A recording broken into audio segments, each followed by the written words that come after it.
11 nama Yan Jinyi masuk ke daftar pencarian terpopuler. Zhao Weiran, lakukanlah sesuai dengan batas kemampuanmu, jangan terlalu banyak tingkah. Sebelum merayu dia, pernahkah kamu berkaca seperti apa dirimu? Yan Jinyi sedang mengucapkan dialognya sesuai dengan yang tertulis di dalam naskah. Tetapi, Cheng Luoxue merasa bahwa kata-kata itu memang benar-benar Yan Jinyi tujukan pada secara pribadi. Yan Jinyi, dasar jalang ini. Wanita itu tidak menggunakan teknik yang sama seperti sebelumnya untuk membalas Cheng Luoxue, namun dia berwajah dua saat syuting agar seolah tidak melakukan kesalahan apapun. Benar begitu, kan? Melihat kebencian yang meluap di mata Cheng Luoxue, Yan Jinyi pun tersenyum mengejek.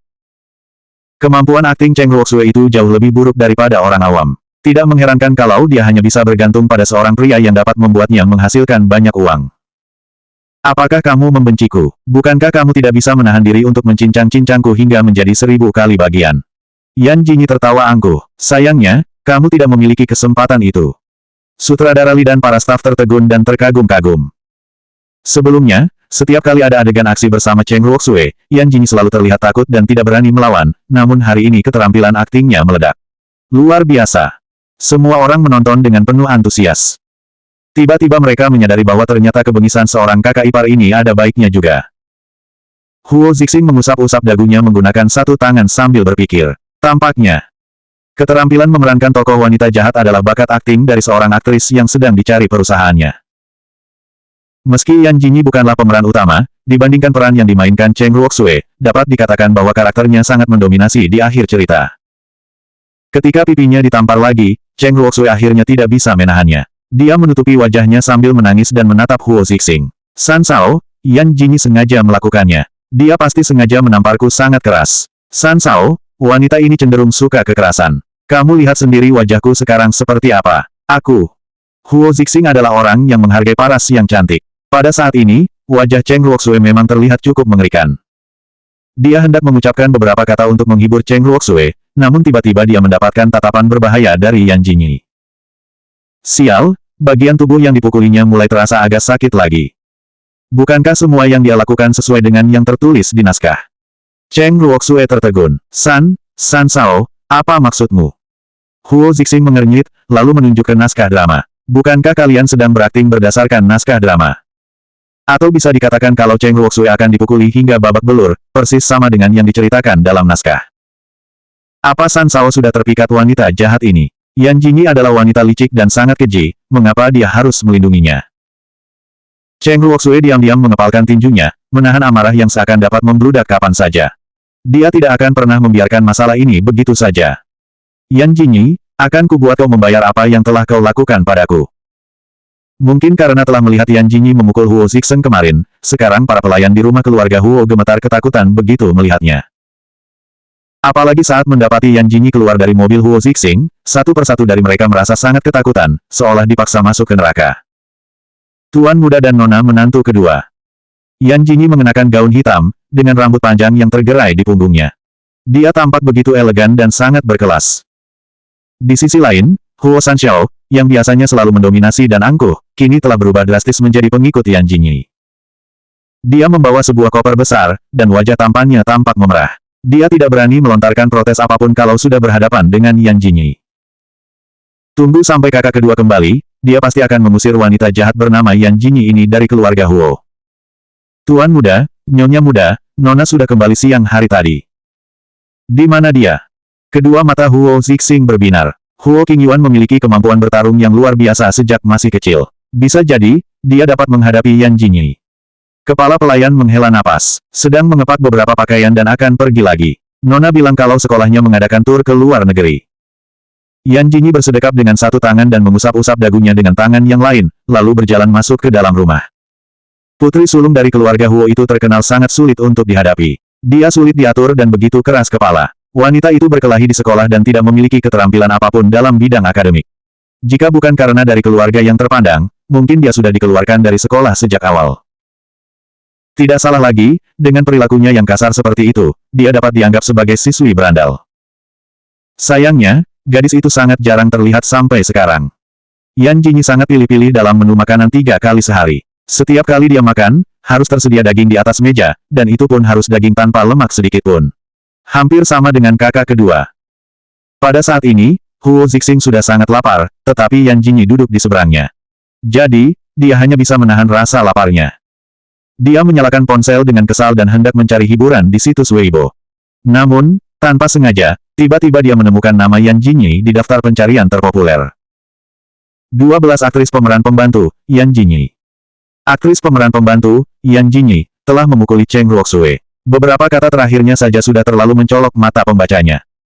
Topik pencarian terpanas itu bermula dari kabar berita di Weibo yang diposting oleh manajer Cheng Ruoxue. Ini adalah pertama kalinya aku melihat aktris yang begitu mendominasi dan suka memandang rendah orang lain.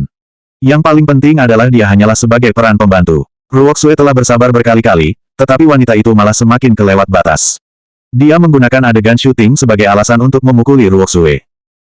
Di bawah pernyataan itu, juga ada foto Cheng Ruoxue yang sedang terbaring lemah di ranjang rumah sakit dengan perban melilit dahinya, dan sudut mulutnya tampak jelas berwarna biru keunguan.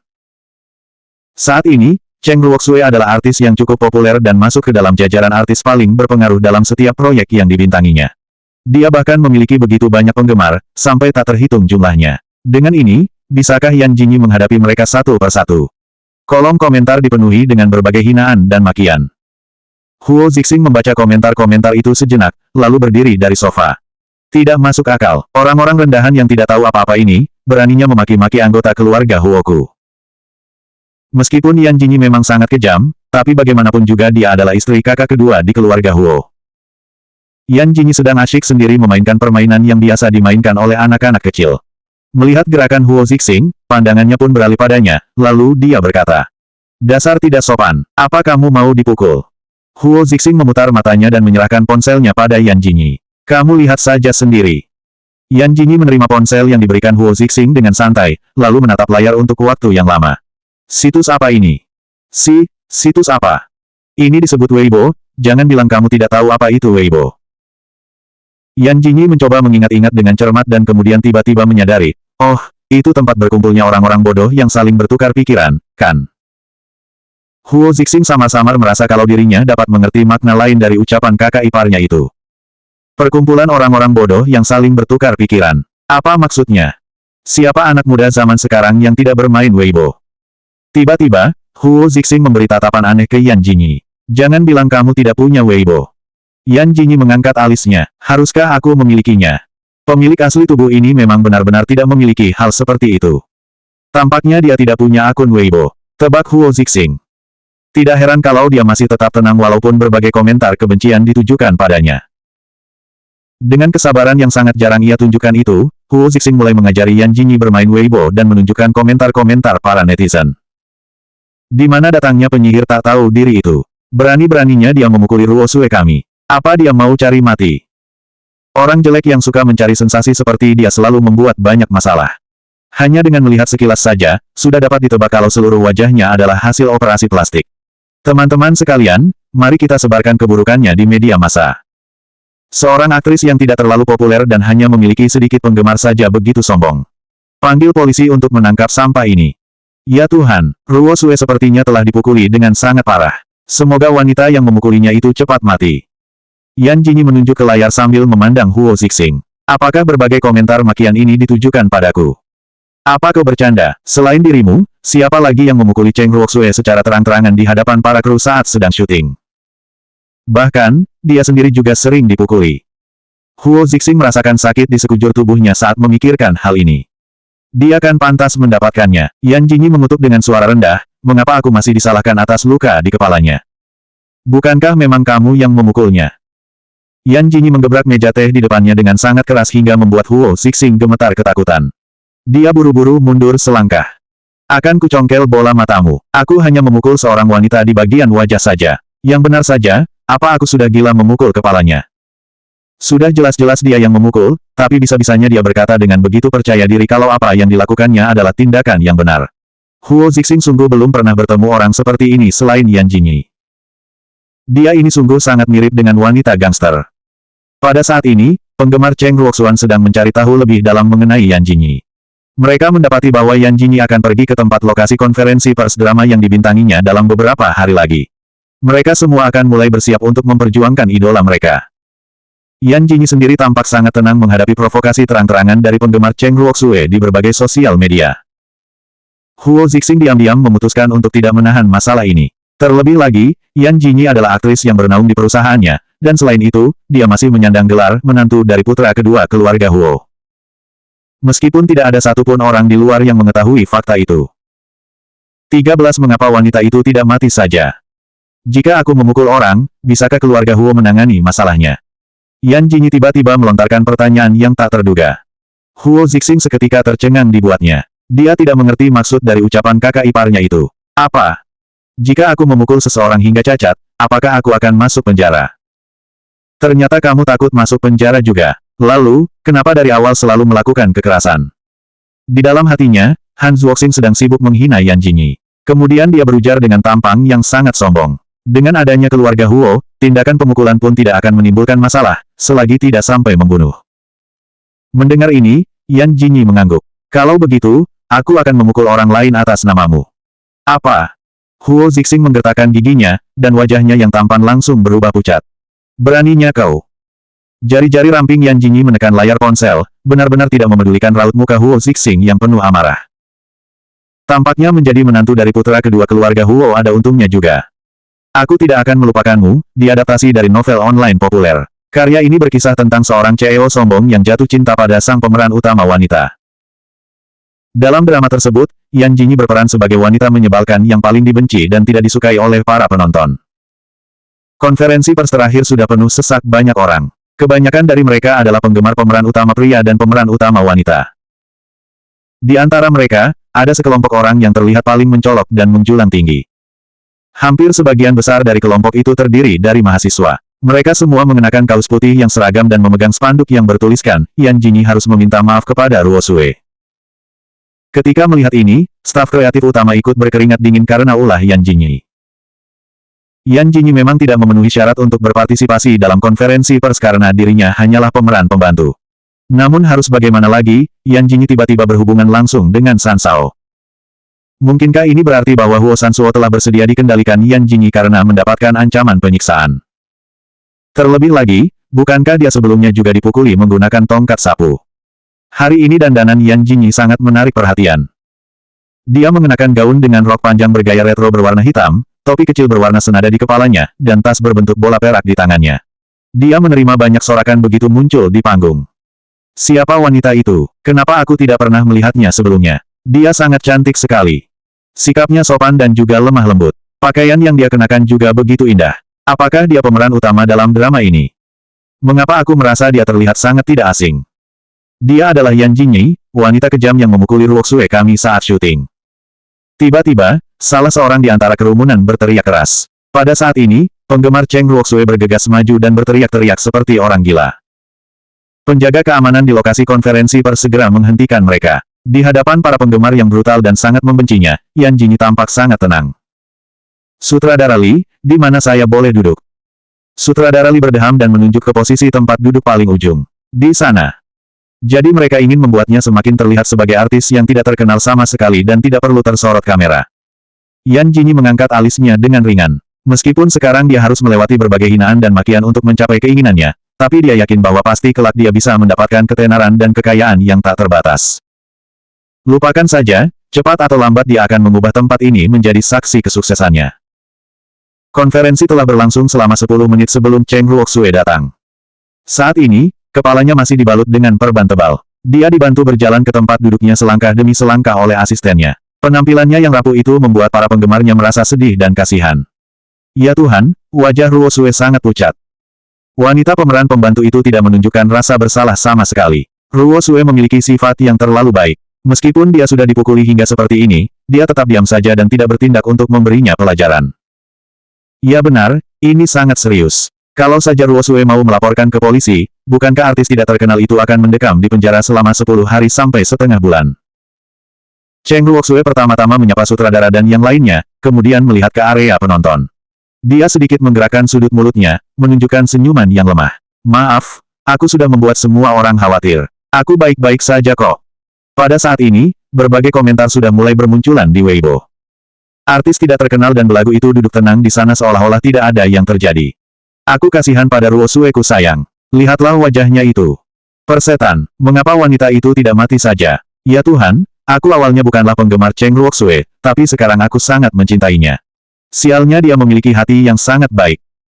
Sabuk Hitam Taekwondo mendaftar untuk bergabung dengan pasukan gangster artis pemeran pembantu yang tidak terkenal itu. 14 Aku pasti akan mengusirmu dari keluarga Huo. Manajer membisikkan beberapa patah kata di telinga Cheng Luoxue, lalu dia segera mundur ke belakang panggung. Cheng Luoxue melirik Yan Jinyi. Muncul senyuman dingin dan mengejek di dalam hatinya. Sampai saat ini, San Shao tidak kunjung muncul di tempat konferensi pers. Dia pasti mengabaikan Yan Jinyi.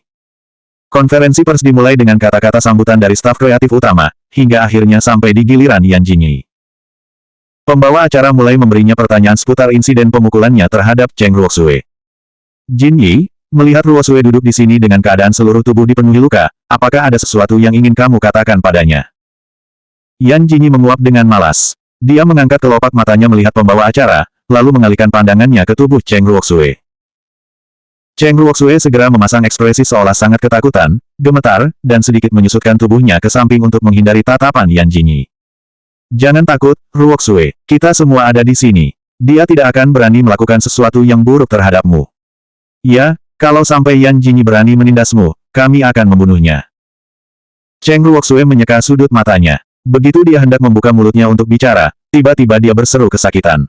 Dia mengangkat tangannya dan menekan pelipisnya. Maaf, aku dalam kondisi yang tidak baik hari ini, sehingga telah mempengaruhi suasana hati semua orang.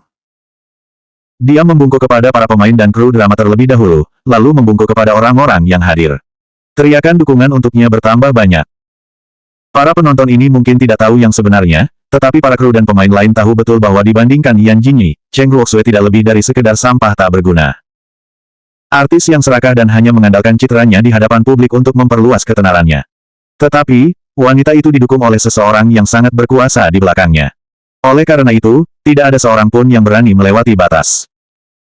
Luoxue, kamu kan sedang terluka. Jangan berdiri, duduklah saja. Pembawa acara segera membantu memegangi tubuh Cheng Luoxue dengan raut muka kasihan.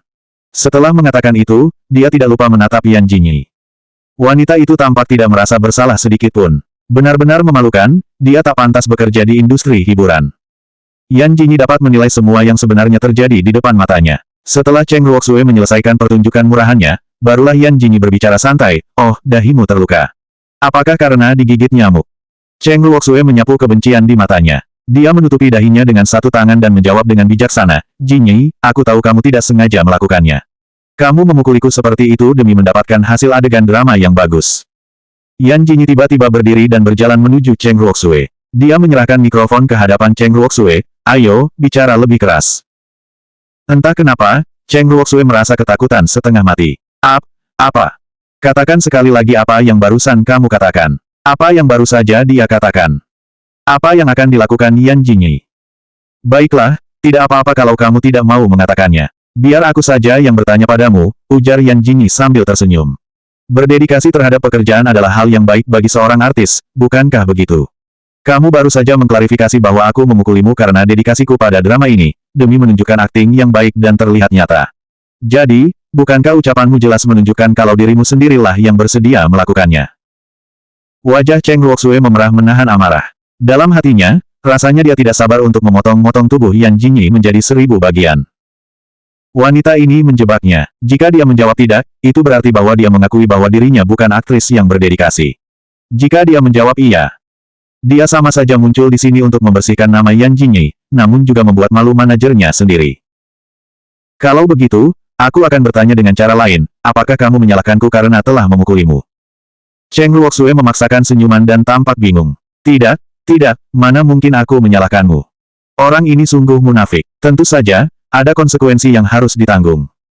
Yan Jinyi tersenyum licik, lalu menamparkan keras wajah Cheng Luoxue. Jangan melempar semua kesalahan yang tidak masuk akal terhadapku. Aku sama sekali tidak menyentuh dahimu, apalagi menyakitimu sampai kamu terluka begitu parah. Tidak ada yang menyangka kalau Yan Jinyi tiba-tiba melakukan hal ini di hadapan begitu banyak orang, bahkan ada begitu banyak reporter di tempat konferensi pers ini. Dia telah menamparkan Cheng Luoxue secara terang-terangan. Cheng Luoxue juga tercengang. Dia menutupi wajahnya sambil melihat Yan Jinyi dengan tatapan kosong. Setelah beberapa saat berlalu, dia baru kembali ke akal sehatnya. Dia mengernyitkan alisnya dengan raut muka menyedihkan, seolah dalam posisi tertindas. Kamu.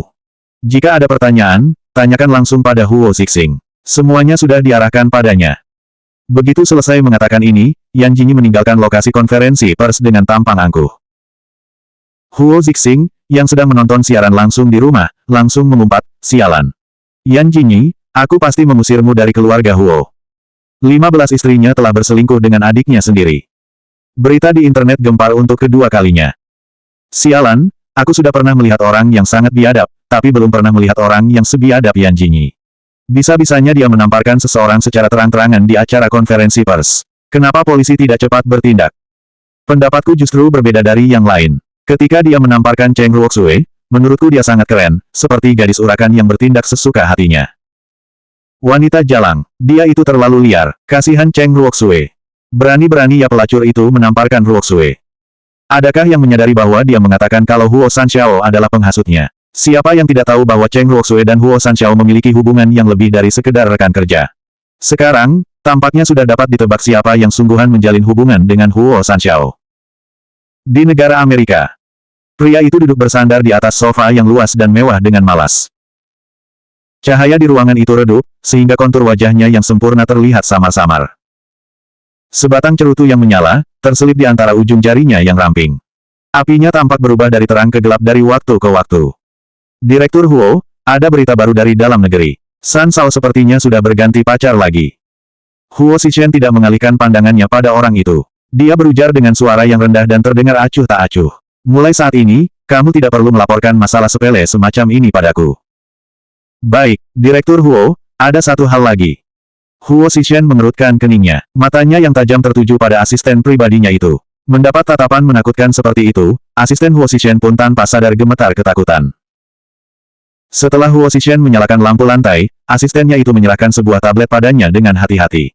Tuan Huo, saya pikir Anda harus melihat ini. Huo Zixing mengambil tablet tersebut, yang sedang memutarkan sebuah video. Dalam video tersebut, tampak seorang wanita yang sangat cantik sedang menamparkan wanita lain. Mengapa wanita berbaju hitam ini terlihat sangat tidak asing? Huo Zixing mencoba mengingat-ingatnya, namun dia tidak menemukan informasi apapun tentang orang ini di dalam ingatannya. Apa maksudmu menunjukkanku video ini? Tuan Huo, wanita berbaju hitam yang menamparkan seorang wanita itu adalah istri Anda. Asisten itu menelan ludahnya. Dia pernah berhubungan langsung dengan Yan Jingyi. Menurutnya, istri bosnya itu adalah wanita yang lemah, pemalu dan sama sekali tidak menarik. Namun di dalam video ini, istrinya. Huo Zixing mengerutkan keningnya lebih dalam, dan tampaknya ada satu orang yang muncul di ingatannya. Wanita itu bernama Yan Jingyi. Tiba-tiba dia teringat kembali akan telepon Huo Zixing padanya sehari yang lalu. Adiknya kemarin mengatakan kalau Yan Jingyi sudah gila. Dia melemparkan tablet ke samping sambil berujar dengan acuh tak acuh, mengerti. Asisten Huo Zixing masih memiliki keraguan di dalam benaknya, lalu dia kembali berujar. Tapi Direktur, kabar tentang pacar baru San Sao yang tersebar di internet, kemungkinan besar wanita itu adalah istri Anda. Apa? Setelah mendengar ini, Huo Zixing akhirnya bereaksi. Adiknya sendiri telah berkhianat dan berselingkuh dengan istrinya. Setibanya di rumah, Yan Jingyi melihat Huo Zixing yang tampak memerah pucat karena menahan amarah besar. Pria itu sedang berdiri di ambang pintu dengan tatapan tajam, seperti ingin menebas Yan Jingyi dengan 1000 pedang. San Sao cerdas sekali, kamu sampai menyambut kakak iparmu ini di depan pintu. Huo Zixing mengertakkan gigi dan memelototinya, lalu melontarkan beberapa patah kata, kamu pikirkan hidupmu sendiri. Apa? Yan Jingyi hanya melirik Huo Zixing sekilas dan melewatinya begitu saja. Dia berjalan masuk ke dalam rumah. Salah satu pelayan yang sedang membersihkan sofa melihat Yan Jingyi berjalan mendekat. Dia sangat ketakutan dan segera bersembunyi di dapur. Dia telah menyaksikan dengan mata kepalanya sendiri bagaimana istri dari tuan muda kedua keluarga Huo memukuli tuan muda dan gadis yang menipu mereka untuk mendapatkan uang. Selain itu, hari ini dia juga mendengar kabar bahwa Nyonya Muda menamparkan seorang artis terkenal di depan awak media. Nyonya Muda selalu melampiaskan kemarahannya dengan kekerasan. Tentu saja si pelayan itu tidak ingin kena imbasnya, padahal dia tidak tahu apa-apa. Melihat hal ini, Yan Jingyi mengusap-usap hidungnya, kemudian dia berkata, Huo Zixing, cepat kemari. Begitu mendengar Yan Jingyi berkata, kemari, Huo Zixing tahu bahwa wanita itu pasti akan melampiaskan amarahnya lagi. Ekor matanya melihat Yan Jingyi mengambil kemoceng di atas meja kopi. Jantungnya berdetak kencang. Dia bergegas menghampiri Yan Jingyi secepat kilat. Ada apa? Apa kamu takut padaku? Dia bertanya sambil memegang kemoceng di satu tangannya dan mengetuk sofa di sebelahnya menggunakan kemoceng tersebut. Huo Zixing dapat melihat kekuatan lembut di matanya, tetapi dia merasa gemetar ketakutan hingga kulit kepalanya mati rasa. Kekuatan pukulan kemoceng itu sendiri juga tidak bisa dipungkiri. Sekarang dia merasa punggungnya sakit lagi. Kamu, cepat katakan apa yang ingin kamu katakan. Aku sangat sibuk dan tidak punya waktu untuk mengobrol denganmu. Bantu aku mendaftar akun Weibo. Huo Zixing memutar matanya. Wanita itu memanggilnya dengan cara mengerikan begitu hanya untuk hal sepele seperti ini. Selanjutnya bab 16 nama Weibo Hong Xing Chu Qiang.